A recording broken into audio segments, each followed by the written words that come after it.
ನಿನಗಾಗಿ ಕ್ಷಮೆಯನ್ನು ಕೇಳುವಂತ ಒಬ್ಬ ಪರಲೋಕದ ಯೇಸು ಆತನ ತೆರೆ ಹರಿಯುವುದಕ್ಕಾಗಿ ತನ್ನನ್ನೇ ತಾನು ಒಪ್ಪಿಸಿಕೊಟ್ಟು ಪಕ್ಕದಲ್ಲಿರೋ ಕಳ್ಳರು ಹೇಳಿದ್ರು, ಯೇಸುವೇ ನಿನ್ನನ್ನೇ ನೀನು ರಕ್ಷಿಸಿಕೊ, ನಮ್ಮನ್ನು ರಕ್ಷಿಸು. ಇನ್ನೊಬ್ಬ ಹೇಳಿದ, ನಾ ಮಾಡಿದ್ದನ್ನು ನಾವು ಅನುಭವಿಸ್ತಾ ಇದ್ದೀವೋ, ಆದ್ರೆ ಈತನಲ್ಲಿ ಯಾವ ಪಾಪ ಇಲ್ಲ. ಯೇಸುವೇ ನೀನು ನಿನ್ನ ರಾಜ್ಯವನ್ನು ಪಡೆದು ಹಿಂತಿರುಗಿ ಬರುವಾಗ ನನ್ನನ್ನು ನೆನೆಸಿಕೊ. ಯೇಸು ಸ್ವಾಮಿ ಹೇಳಿದನು, ನಿನಗಾಗಿ ಒಂದು ಸುರಕ್ಷಿತ ಮೇವನ್ನ ಪರದೇಶದಲ್ಲಿ ಸಿದ್ಧ ಮಾಡ್ತಾ ಇದ್ದಾನೆ. ಈ ಹೊತ್ತು ನೀನು ನನ್ನ ಸಂಗಡ ಪರದೇಶದಲ್ಲಿರುವೆ.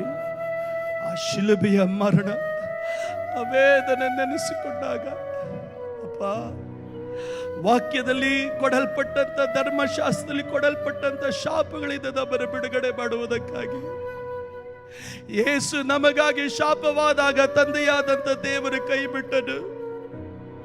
ಅವನು ಗಟ್ಟಿಯಾದ ಸ್ವರದೊಟ್ಟಿಗೆ ಕೂಗಿ ಹೇಳಿದನು, ಏಲಿ ಏಲಿ ಲಮ ಸಬಕ್ತಾನಿ, ನನ್ನ ದೇವರೇ ನನ್ನ ದೇವರೇ ಯಾಕೆ ನೀ ನನ್ನನ್ನು ಕೈ ಬಿಟ್ಟೆ. ಕೈ ಹಿಡಿಯಲ್ಪಟ್ಟಂತ ಯೇಸು ಸ್ವಾಮಿ, ತಂದೆಯ ಮಡಿನಲ್ಲಿದ್ದಂತ ಯೇಸು ಸ್ವಾಮಿ, ವಾಕ್ಯವಾದವನಾದಂತ ಯೇಸು ಸ್ವಾಮಿ ನಮ್ಮ ಅಪರಾಧಗಳನ್ನ ತಾನು ಹೊತ್ತುಕೊಂಡು ಆತನು ನಮಗಾಗಿ ಶಾಪಗ್ರಸ್ತನಾದಂತ ನಿಮಿತ್ತ ತಂದೆಯಾದಂತ ದೇವರು ನಮ್ಮನ್ನು ಕೈ ಬಿಟ್ಟನು.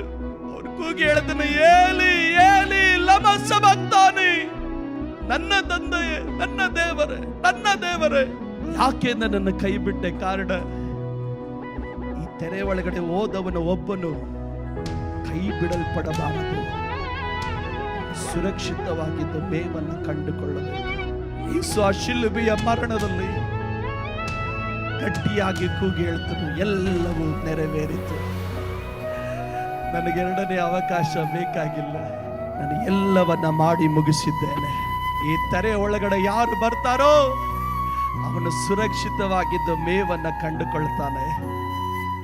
ಯೇಸು ಸ್ವಾಮಿಯ ಪ್ರಾಣವನ್ನ ಯಾವ ಹಿಂಸೆ ಆಗಲಿ, ಯಾವುದೇ ವಿಧವಾದಂತ ನೋವುಗಳಾಗಲಿ ಎಲ್ಲ ತೆಗೆದಿದ್ದು ಯೇಸು ಸ್ವಾಮಿ ಸ್ವತಃವಾಗಿ ತಂದೆ ಬಳಿಯಲ್ಲಿ ತನ್ನ ಪ್ರಾಣವನ್ನು ಅರ್ಪಿಸಿ ಆತನು ತನ್ನ ಪ್ರಾಣವನ್ನು ಒಪ್ಪಿಸಿಕೊಟ್ಟನು.